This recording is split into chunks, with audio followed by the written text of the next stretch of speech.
Hi, I'm Mayor Shane McFarland. I want to welcome you to the second quarter of the State of the City. We're coming to you from the council chambers here at City Hall, and you'll notice in the background we do have some construction work going on. We've been working to update the council chambers to be a little more with the time going to HD. So we're slowly but steadily making that process and getting some hard work done here at City Hall. I want to introduce to you today our guest, Craig Tindall. He is, I don't want to say the new city attorney. He's been here almost a year, but he's going to be our guest today to tell you a little bit what's going on in the legal department and some of the things that are going on in the city. So Craig, welcome to State of the City and glad you're here. Well, thank you, Mayor. I'm happy to be here. Awesome. Really want to start out by, over the last really 3 years, we've had a lot of our department heads that have been here 30 plus years and have retired, and Craig has taken over for our past city attorney, Susan McGannon, who was here for almost 20 years. So we were sad to see Susan go, but we were really happy with Craig coming in. So Craig, tell us how you ended up in Murfreesboro, a little bit about your background. Well, we moved here from Phoenix, Arizona. I was city attorney there for a city outside of Phoenix for about 13 years, and ended that engagement and worked a little bit out in private industry, and then put a couple boys in college, and my wife and I decided we thought we'd do something different. We've been in Phoenix for a long time. Yeah. She's a native. So we looked around and found the opportunity here and thought this would be great. And so fortunately everything worked out wonderfully. Great.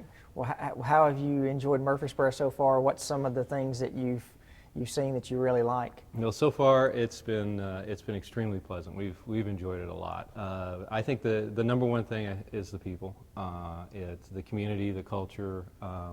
I actually, when I was young, moved from Tennessee to Arizona, so coming back to Tennessee was familiar to me, new to my wife, but we both found it extremely welcoming and really enjoy it. Size of the city is excellent, although it's growing and will continue Sure. to grow, but we've just enjoyed everything about it so far.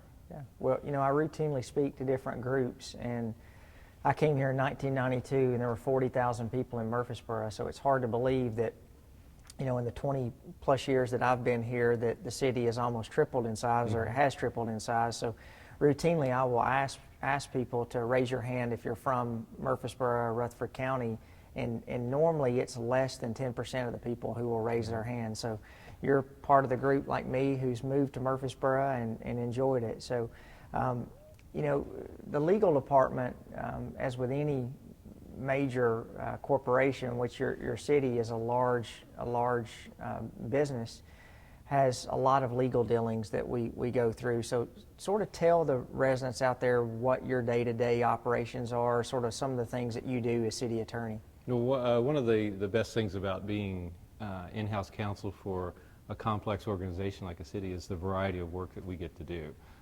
In private industry, you tend to specialize, or you touch the wave tops of a lot of different things. But here in working for the city as in-house attorneys, we get to handle all kinds of different things and to dive deeply into a lot of different things, from constitutional issues, business transactions, litigation. We do a lot of different things, and we may do a lot of those things in any given day. Sure. So right now, with the growth of the city, we're handling a lot of issues legal issues, and the issues shouldn't be taken to be problems, but just legal matters that deal with growth. And so we do a lot with the HR department as we as an organization grow with new employees and improving our benefits to the employees and things like that. With the growth comes transportation needs and all the issues that come with that, and then building and construction agreements and all types of agreements that are required every time you do a transaction. Sure. Are one things that we handle quite often. And we also have the benefit of being able to advise a school board, an electric department, water and sewer department, so utility departments that are highly regulated. So we deal with a lot of federal issues as well, which is always interesting and adds a degree of complexity that's Sure. it can be frustrating at times, but it's there and we have to deal with it. So, Right. so we Well, and I dive think that's one of the things that we've learned, or I can say I've learned from municipal government, is not only do you have to make sure that you're following the ordinances that the city has in our charter and the ordinances that we've passed, codes, those things, but really you're also making sure that you're within state compliance, making sure that you're within federal compliance, and then when you're dealing with the water department, things like that, you've got another layer of bureaucracy that you're dealing with, whether it be EPA, TDEC, all these different groups that you're working on. So really, I guess your job is you make sure that you keep us out of trouble. Is that?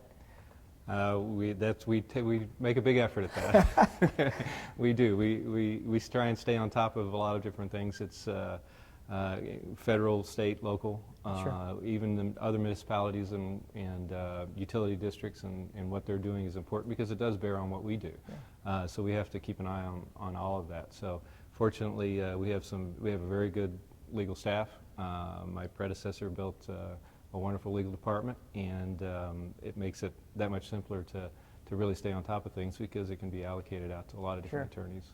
Well, I wanted to touch on a couple of topics, and many of y'all who know me, we don't shy away from any of the tough topics that we worked on, and Craig, I can tell you, has been great to give a fresh perspective of different things that that we've dealt with in the past, and having someone that has not been from this area. I think one of the great things has been that you've seen how it's worked in other areas of our country, and so we just got finished with our second city council retreat where we've talked about various issues that are going on within the city, and two that I wanted to touch on because they've been in the local media, and we also hear lots of input on these. The first one is to talk about, we're working on an unruly gathering ordinance in relation to apartments and motels, and so really wanted you to tell us a little bit about that. Yeah, well, one thing that certainly cities that have large universities in them, but cities that are experiencing a lot of growth and an influx of people coming in that are looking for sometimes transitory housing or less expensive housing, such as apartment complexes and such. We'll find that when you have a great deal of density that type of situation creates, it needs to be addressed from a law enforcement standpoint occasionally. And so one thing that we are working on at the request of council is to provide a means of addressing that's fair, not only to the people involved, the apartment owners and the apartment dwellers, but also to the rest of the community, because it does take a lot of resources, and somebody has to address those resources, has to pay for those resources, the bottom line. And so if police are constantly being called out to one location or one type of location over and over again, it takes those resources away from other areas. It puts a lot of pressure on the demands of the resources that we do have, and that translates into money and funds, and it should be allocated in a fair manner. So that's one of the things that we are looking at with the unruly gathering ordinances.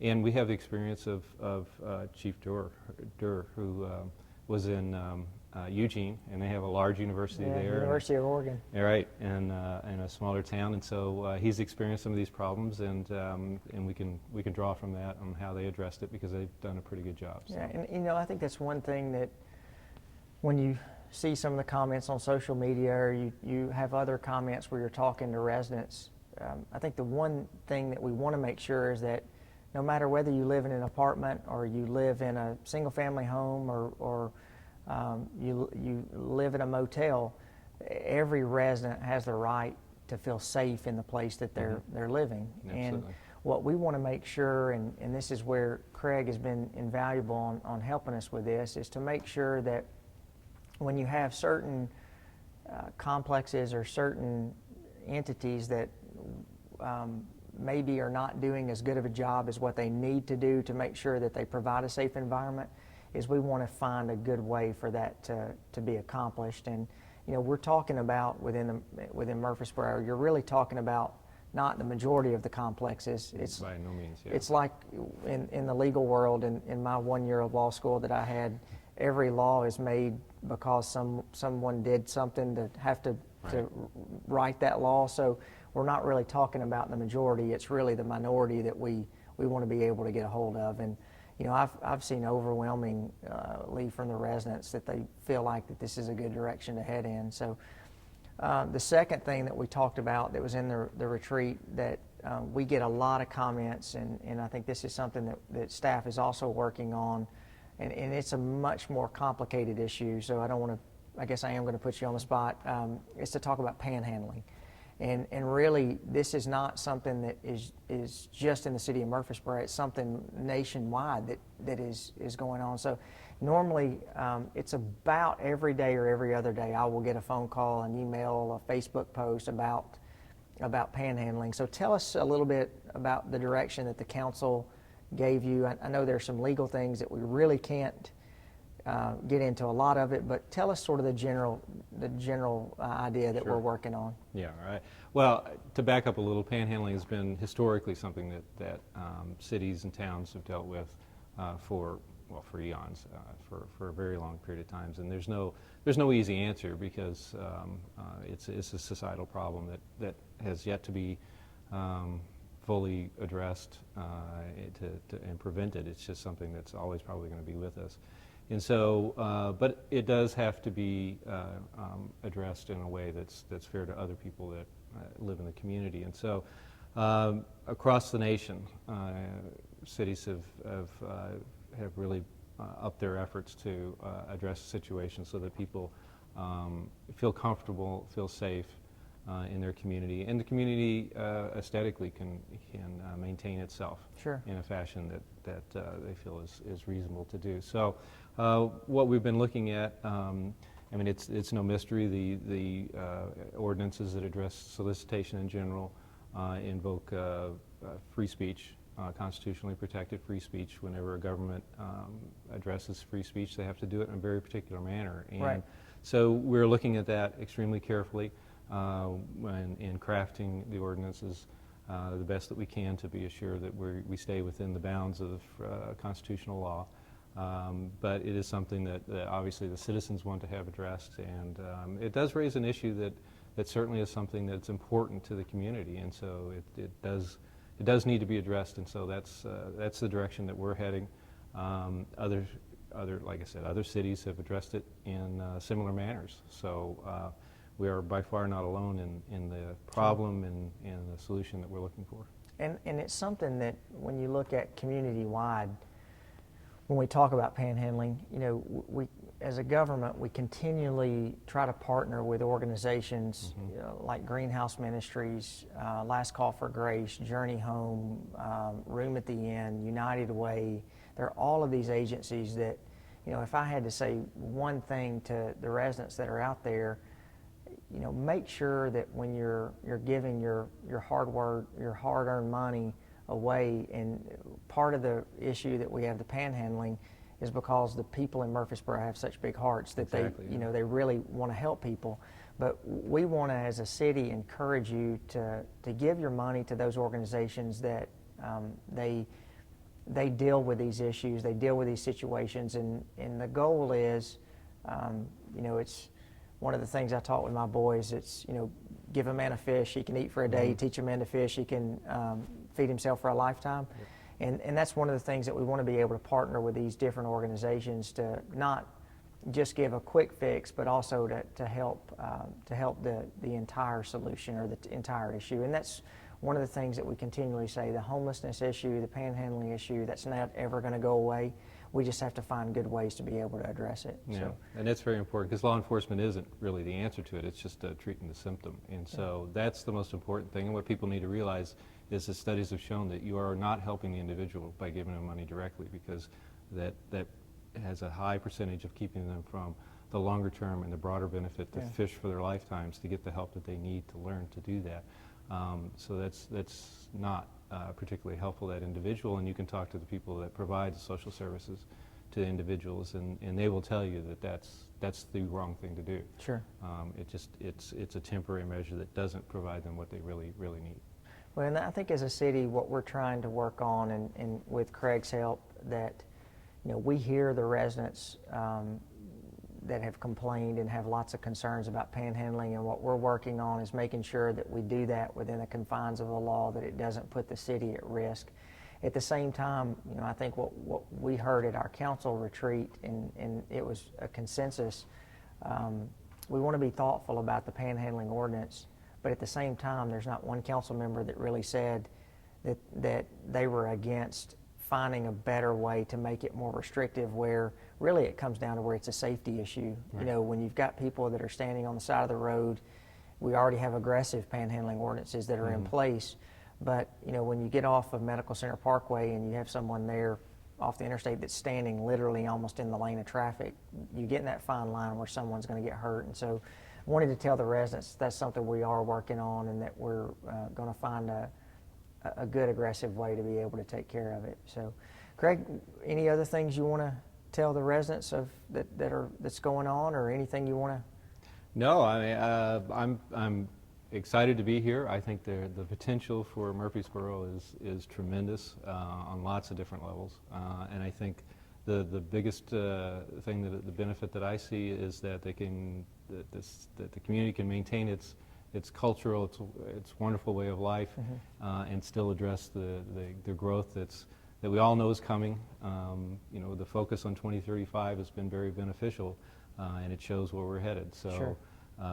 But I think that if we do it right, we'll keep all the great benefits that the community offers, and that's the direction that we want to head. That's great. Well, I can tell you, folks, that since Craig has been here, we have been absolutely pleased as a city council and as your mayor for the guidance that we've gotten from Craig. I think he's bringing beneficial experience and insight on issues such as crime, panhandling, zoning, all the things that we've really wanted to look at and that we're working on. So we're proud that you're here in Murfreesboro. We've been excited that you and your family have located here, and look forward to many more years here in the city. No, great. So, We do too.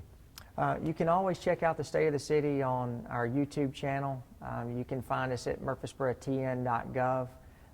We've gone to many different links to make sure that our residents are informed, whether it be through social media, through our YouTube channel, through our website. So I want to encourage you to be able to check those things. Also, you can always follow me on Twitter at smcfarlandmborough, also on Facebook, Mayor McFarland, and I always have the links to what's going on with the city, and we'll be promoting this show and also different things that are happening in our city. So fall weather's starting to change. We've already gone through 3 weeks of football season, so I know many of y'all are already enjoying the weather getting cooler.